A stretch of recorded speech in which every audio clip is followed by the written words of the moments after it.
जय हिंद साथियों, स्वागत है आपका हमारे YouTube चैनल में। दोस्तों, आज हम देखने वाले हैं हिंदी काव्य की विकास यात्रा में रीतिकाल का योगदान। दोस्तों, हिंदी से जुड़ी जो भी परीक्षाएं आप दे रहे हैं, उन सभी के पाठ्यक्रम में हिंदी साहित्य के इतिहास को जानना बहुत ज़रूरी है। तभी आप उन परीक्षाओं का अध्ययन विस्तार से कर पाएंगे। और इसमें भी हिंदी काव्य की विकास यात्रा यह एक आवश्यक टॉपिक है, जिसके अंतर्गत आज हम रीतिकाल को पढ़ने वाले हैं। इतना ही नहीं तो जो बीए और एमए का हिंदी का पाठ्यक्रम होता है, उसमें मध्यकालीन काव्य आपको पाठ्यक्रम में निश्चित तौर पर होता है। दोस्तों, इसके पहले की वीडियो में हमने भक्तिकाल को जाना है और आज रीतिकाल को हम देखेंगे। शुरू करने से पहले आपसे एक गुजारिश कर रहे हैं, यह जानकारी सभी हिंदी के पाठकों के लिए और हिंदी की प्रतियोगिता परीक्षा देने वाले सभी के लिए उपयुक्त है। अतः आपके परिचित सभी दोस्तों को इस लिंक को, वीडियो लिंक को भेजिए और वीडियो को लाइक और सब्सक्राइब करना न भूलिए। चलिए शुरू करते हैं रीतिकाल। हिंदी साहित्य के इतिहास में भक्तिकाल के पश्चात रीतिकाल आ जाता है। आचार्य रामचंद्र शुक्ल के अनुसार रीतिकाल का समय संवत 1700 से संवत 1900 तक का रहा है। इस काल का साहित्य नवीन प्रकार का साहित्य है, जहाँ भक्तिकालीन काव्य में पारलौकिकता की प्रवृत्ति प्रधान रही, वहाँ रीतिकालीन काव्य में पारलौकिकता की चिंता न होकर लौकिकता की अर्थात भौतिक जीवन की प्रवृत्ति दिखाई देती है। भक्तिकालीन कवियों ने प्रेम एवं श्रृंगार का वर्णन किया हो, लेकिन उनके काव्य की आत्मा श्रृंगार परक न होकर भक्तिनिष्ठ थी। अक्सर देखा जाता है कि जो व्यक्ति भक्ति की ओर मुड़ता है, वह फिर श्रृंगार की ओर नहीं मुड़ता। लेकिन रीतिकालीन साहित्य का प्रवाह ठीक उल्टी स्थिति में प्रवाहित हुआ है। इसके लिए राजनीतिक तथा कुछ मनोवैज्ञानिक कारण हो सकते हैं। अतः हमें यहाँ रीतिकालीन काव्य को समझने के लिए तत्कालीन परिस्थितियों को समझना भी आवश्यक है। सबसे पहले हम देखते हैं, राजनीतिक दृष्टि से देखा जाए तो यह काल व्यक्तिवादी और निरंकुश राजतंत्र का रहा है। रीतिकाल के पहले सम्राट अकबर ने अपनी सहिष्णुतावादी प्रवृत्ति से हिंदू और मुस्लिम दोनों धर्मों के बीच सांस्कृतिक समन्वय को स्थापित करने का प्रयास किया था। अकबर के पश्चात जहांगीर ने ऐसा कोई योगदान नहीं दिया। हाँ, उसका अधिकतर समय सुरा और सुंदरी में ही जाता था। उसकी प्रदर्शन प्रधान प्रवृत्ति ने तत्कालीन साहित्य को भी प्रभावित किया था। संवत 1775 में जब शाहजहां बीमार पड़ा, तो उसने राजगद्दी के लिए लड़ते हुए हिंस्र पशु के समान अपने पुत्रों को देखा। दारा की मृत्यु ने तो मानवता की हत्या ही कर दी। उसके पश्चात औरंगजेब की साम्राज्य विस्तार की लालसा और धार्मिक कट्टरता ने अमानुषिक अत्याचार किए, जिससे हिंदू जनता विक्षुब्ध हो गई। औरंगजेब के साथ मराठों और राजपूतों ने कई वर्षों तक लोहा लिया। औरंगजेब के मृत्यु के पश्चात नादिर शाह तथा अहमद शाह अब्दाली के आक्रमणों से केंद्रीय सत्ता पूरी तरह से चरमरा गई। परिणाम स्वरूप अंग्रेज़ों की सत्ता धीरे धीरे पूरे भारतवर्ष में छा गई। मुगल सम्राट अब नाम मात्र के शासक रह गए। छोटे छोटे राजा महाराजाओं की संख्या बढ़ने लगी। केंद्रीय सत्ता की शक्ति घटने के कारण 1850 के बाद छोटे बड़े रियासतों की संख्या 650 तक हो गई थी। अंग्रेज़ों ने अपने स्वार्थवश इन छोटी मोटी रियासतों को मान्यता दी थी। इससे शासक वर्ग की जीवन पद्धति तथा गिरते चरित्र और मनोबल के दिवालियेपन का पता हमें चल जाता है। राजनीतिक परिवेश का प्रभाव तत्कालीन सामाजिक परिस्थिति पर पड़ा हुआ दिखाई देता है। तत्कालीन प्रजा शासक तथा अमीर वर्ग का अनुकरण करती थी। अंधविश्वास तथा रूढ़ियों का चारों ओर बोलबाला था और ज्योतिषी की वाणी पर सामान्य लोग विश्वास रखने लगे थे। उस समय की जनता में विलासिता की प्रधानता होने से भक्ति की भावना लगभग बंद हो गई थी। सामान्य जनता अशिक्षित थी। परिणाम स्वरूप समाज में बाल विवाह का प्रचलन भी हुआ।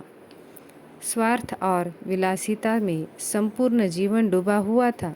सामाजिक दृष्टि से हिंदू और मुसलमान दोनों ही अत्यधिक अनैतिक हो चुके थे। आर्थिक परिस्थिति को देखा जाए तो समाज में दो ही वर्ग दिखाई देते थे, एक उत्पादक और दूसरा उपभोक्ता वर्ग। उत्पादक वर्ग का उपभोक्ता वर्ग मालिक बन बैठा था। उपभोक्ता वर्ग में प्रदेश के राजा, महाराजा, नवाब, अमीर, राजकर्मचारी, जमींदार, जहागीरदार आदि आते थे, तो उत्पादक वर्ग में कृषक, मजदूर और श्रमजीवी लोग आते थे। इन दो वर्गों के अलावा एक तीसरा वर्ग कलाकारों का भी था। इस काल में कलाकारों ने राजाश्रय स्वीकार कर लिया था। इस काल की धार्मिक परिस्थिति भी विकृत बन गई थी। धर्म का शासक पर अधिकार रहने की बजाय शासक का ही धर्म पर अधिकार हो गया था। समाज के संपन्न वर्ग ने धर्म और नैतिकता के बंधनों को तोड़ दिया था। कर्म और आचार के स्थान पर अंधविश्वास और चमत्कार बढ़ने लगा था। चमत्कार के कारण मठों और धर्मपीठों में खुलेआम विलासिता का आरंभ हुआ था। साहित्यिक परिस्थिति की दृष्टि से देखा जाए तो रीतिकालीन काव्यधारा भक्तिकालीन काव्य से बिल्कुल अलग दिखाई देती है। इस काल की काव्य प्रवृत्तियों के आधार पर रीतिकाल को दरबारी काल, श्रृंगारी काल तथा अलंकृत काल इन नामों से भी जाना जाता है। इन नामों से स्पष्ट हो जाता है कि इस काल के कवि दरबार में रहकर राजा की प्रशंसा के लिए काव्य लिखा करते थे। अपनी काव्य प्रतिभा को व्यक्त करने के लिए वे विविध अलंकारों का प्रयोग करते थे। साथ ही साथ राजा को प्रसन्न करने के लिए वे नायिका के सौंदर्य तथा नायिका के नख से लेकर शिख तक अर्थात नख शिख वर्णन, अंग उपांगों का वर्णन किया करते थे। रीतिकालीन काव्य की मुख्य प्रवृत्ति श्रृंगारिकता और दूसरी प्रवृत्ति अलंकारिकता की रही है। चमत्कार, प्रदर्शन और रसिकता के युग में इस प्रवृत्ति का होना स्वाभाविक भी था। इन मुख्य प्रवृत्तियों के साथ साथ रीति काव्य में भक्ति, नीति और वीर रस से पूर्ण काव्य भी लिखा गया है। इस युग में कवि कर्म और आचार्य कर्म एक साथ चलते रहे हैं। रीतिकालीन काव्य प्रवृत्तियों के आधार पर रीतिकाल को मुख्य रूप से 3 भागों में विभाजित किया जाता है। एक है रीतिबद्ध काव्य, दूसरा रीतिसिद्ध काव्य और तीसरा रीतिमुक्त काव्य। चलिए हम देखते हैं सबसे पहले रीतिकालीन काव्य में रीतिबद्ध काव्यधारा। रीतिकाल के अधिकतर कवि राजाओं के दरबार में आश्रित थे। अपने आश्रयदाता को काव्य शास्त्र के विविध अंगों का सामान्य परिचय करा देना उनकी जिम्मेदारी थी। इसी उद्देश्य से वे संस्कृत ग्रंथों की ओर मुड़ गए और ब्रज भाषा में काव्य शास्त्रीय ग्रंथों का सृजन करने लगे। उन्होंने शास्त्रीय ज्ञान को अधिक सरल, आकर्षक भाषा में प्रस्तुत कर राजाओं को उसके प्रति ज्ञान देने का प्रयास किया है। अतः उन्होंने यहाँ एक शिक्षक की भूमिका निभाई है। वे रीति से बद्ध होकर काव्य सृजन करते रहे। इसलिए आचार्य विश्वनाथ प्रसाद मिश्र जी ने कहा है कि रीतिबद्ध काव्यधारा से तात्पर्य उस काव्यधारा से है जिसमें काव्यशास्त्रीय संप्रदायों, मतों और लक्षण ग्रंथों का निर्माण किया गया है। इन्होंने संस्कृत के काव्यशास्त्र के आधार पर काव्य के विविध अंगों के लक्षण देते हुए उनके सुंदर उदाहरण प्रस्तुत किए हैं। इसलिए इन कवियों को आचार्य कवि भी कहा जाता है। इनके द्वारा उस समय के राजा, रईसों तथा रसिकों के लिए काव्यांगों का सृजन किए जाने के कारण इन्होंने स्वयं को शिक्षक पद से अभिहित किया है। सर्वसाधारण रूप से रीतिबद्ध काव्यधारा से तात्पर्य लक्षणबद्ध काव्यधारा से ही है। लक्षणबद्ध काव्यधारा, इस काव्यधारा के प्रमुख कवियों में आचार्य केशवदास, सेनापति, मतीराम, पद्माकर, देव आदि कवि आते हैं। रीतिकाल की काव्य परंपरा में या काव्यधाराओं में दूसरी है रीति सिद्ध काव्यधारा। रीति सिद्ध काव्यधारा का अर्थ है वह कविता जो काव्यशास्त्रीय ग्रंथों के आधार पर तो लिखी जाती है, लेकिन काव्यशास्त्र के किसी भी संप्रदाय अथवा लक्षणों की चर्चा वे नहीं करते। तात्पर्य यह कि कवि काव्यशास्त्र का अनुकरण नहीं करते, अर्थात अपने काव्य में श्रृंगार तथा नायिका भेदों का विवेचन नहीं करते। उन्हें काव्यशास्त्रीय ग्रंथों के विविध अंगों का ज्ञान था, लेकिन उन्होंने उस पर कोई पुस्तक नहीं लिखी। केवल काव्य ज्ञान, केवल शास्त्र ज्ञान का आधार लेकर अपने कवि कर्म को निभाते हुए काव्य का सृजन इन्होंने किया।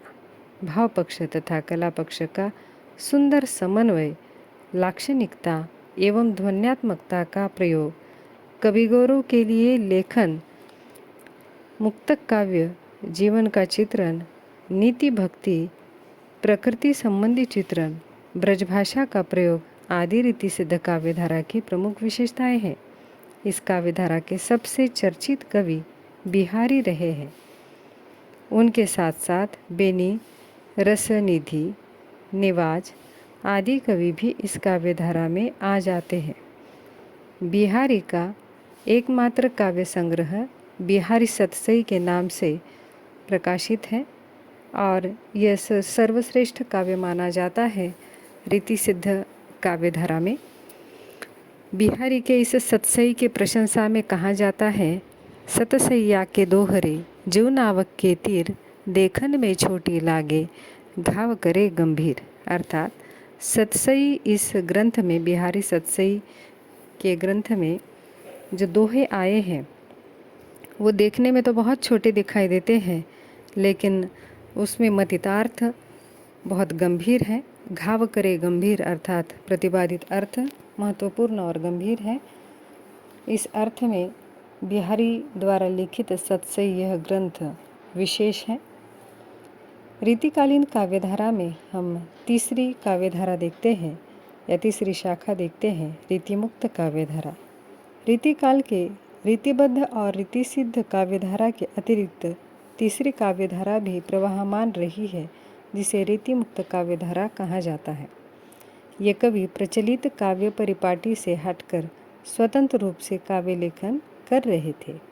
वे तत्कालीन यौगिन बंधनों से मुक्त होकर लिखना चाहते थे। प्रचलित साहित्यिक परंपरा को नकार कर वे अपनी अनुभूतियों को मुक्त रूप से काव्य में उतारना चाहते थे। इसलिए रीतिमुक्त काव्यधारा को स्वच्छंद काव्यधारा भी कहा जाता है। इस वर्ग के कवियों में न केवल काव्यशास्त्रीय बंधनों के प्रति विद्रोह था, बल्कि सामाजिक मर्यादाओं और अनिष्ट रूढ़ियों के प्रति भी विद्रोह की भावना उन्होंने अपने काव्य में व्यक्त की है। रीति मुक्त कवि दरबार के अलावा दरबार के बाहर रहकर भी अपने मन की अभिव्यक्ति करना चाहते थे। इनकी कविताएं भाव प्रधान हैं। व्यक्तिगत जीवन में ये प्रेमी थे। उन्होंने अपने काव्य में श्रृंगार के विरह पक्ष का अधिक प्रयोग किया है या वर्णन किया है। काव्य में नायिका के वर्णन के मौलिक यथार्थता काव्य में नायिका के वर्णन में मौलिक यथार्थता दिखाई देती है। घनानंद, बोधा, ठाकुर, आलम आदि रीतिमुक्त काव्यधारा के प्रमुख कवि हैं। मुक्तक काव्य में अतिरिक्त प्रबंध काव्य भी इन्होंने लिखे हैं। श्रृंगार के अलावा भक्ति, नीति एवं वीर रस से प्रणीत काव्य भी इन्होंने लिखा है। भक्ति और नीति परक काव्य लिखने वालों में बिहारी का नाम चर्चित है। तो वीर रस से परिपूर्ण काव्य लिखने वाले कवियों में भूषण का नाम लिया जाता है। भूषण ने शिवा बावनी, शिवराज भूषण आदि प्रमुख काव्य ग्रंथ लिखे हैं, जिसे अलंकार ग्रंथ के रूप में भी जाना जाता है। इस प्रकार आज हमने इस वीडियो के माध्यम से रीतिकालीन काव्य साहित्य का संक्षिप्त परिचय देखा है। आने वाले वीडियो में हम दूसरे विषय को लेकर आपको जानकारी देंगे। आपका बहुत बहुत धन्यवाद हमें सुनने के लिए। दोस्तों, फिर मिलते